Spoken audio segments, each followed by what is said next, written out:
आज पूरी दुनिया में हम ढिढोरा पीटते हैं कि दुनिया की सबसे ज़्यादा युवा आबादी हमारे पास है, और उसी समय इस युवा आबादी के मानसिक स्वास्थ्य को लेकर एक चौंकाने वाली रिपोर्ट आती है जिसका विश्लेषण करना बेहद ज़रूरी है।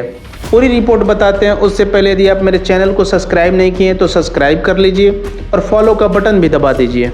अब सवाल ये है कि जहां सरकार सशक्त भारत की बात करती है और विकसित भारत का लक्ष्य रखती है, वहां क्या हम इस पीड़ित युवा आबादी के साथ सस्टेन कर पाएंगे?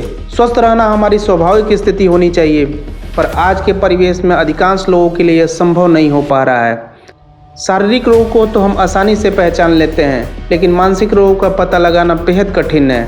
इसके लिए एक विशेष प्रशिक्षण की जरूरत होती है। आजकल युवा और युवतियां अपने मानसिक स्वास्थ्य को पहचान नहीं पा रहे हैं और गलत संगत में आकर अपने जीवन को बर्बाद कर रहे हैं। हर कस्बे, गांव और शहर में शराब की दुकानों का खुलना आम हो गया है। यह न केवल सामाजिक वातावरण को दूषित कर रहा है, बल्कि युवाओं को भी गलत दिशा में ले जा रहा है। प्रदेश सरकार राजस्व बढ़ाने के लिए सरकार की दुकानों की संख्या बढ़ा रही है, लेकिन इसके दुष्परिणामों पर ध्यान नहीं दे रही है। युवा वर्ग, जो देश का भविष्य है, तेजी से इस गलत लत में फंसता जा रहा है। इससे उनका शारीरिक और मानसिक स्वास्थ्य प्रभावित हो रहा है और परिवारों में कलह उत्पन्न हो रही है। मानसिक परेशानी के चलते शारीरिक बीमारियां होती हैं। इसी तरह शारीरिक रोगों से मानसिक उलझन उत्पन्न होती है। शरीर और मन को अलग रखना गलत है। आज बेरोजगारी और सामाजिक अन्याय, पारिवारिक विघटन और गरीबी जैसी स्थितियां आम आदमी के मानसिक स्वास्थ्य के लिए चुनौती बनती जा रही हैं। कंप्यूटर, इंटरनेट और एआई जैसे तकनीकी हस्तक्षेपों के चलते कामकाज स्वचालित होते जा रहे हैं।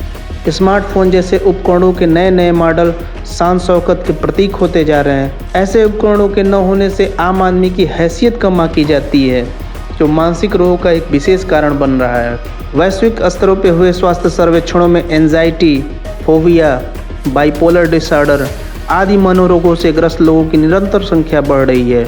इसके चलते लोग शराब, तंबाकू, सिगरेट और ड्रग्स का सेवन भी कर रहे हैं। विश्व स्वास्थ्य संगठन की रिपोर्ट में 21वीं सदी के स्वास्थ्य में बहुत भयावह स्थिति है। 1999 के बाद आत्महत्या के मामलों में 30% की वृद्धि हुई है। भारत में 2017 के एक सर्वेक्षण में हर 7 में से 2 व्यक्ति किसी न किसी मनोरोग से ग्रस्त पाया गया था। आज अच्छी स्वास्थ्य सुविधाओं और आर्थिक संसाधनों के बढ़ने से शरीर की आयु तो बढ़ी है, पर आदमी का मन कमजोर होने लगा है। अल्जाइमर और डिमेंशिया के रोग लोगों में तेजी से बढ़ रहे हैं। अवसाद, शराब की लत, बाइपोलर डिसऑर्डर और सिजोफ्रेनिया एक महामारी के रूप में उभर रही है। इसमें सबसे गंभीर बीमारी सिजोफ्रेनिया है। यह एक ऐसी बीमारी है जिसमें व्यक्ति की सोचने, महसूस करने और व्यवहार करने की क्षमता प्रभावित होती है, जिसको पागलपन की स्थिति कहते हैं। डिप्रेशन की स्थिति इतनी भयावह है कि अकेले भारत में इसके उपचार के लिए 2022 में $300 अरब खर्च हुए थे। अब हर साल मरीजों की संख्या और इसके उपचार में खर्च बढ़ने ही वाले हैं। सदी के तीसरे दशक में वैश्विक स्तर पर यह खर्च 16 लाख करोड़ हो जाएगा। डिप्रेशन को पहचानना आसान नहीं होता है।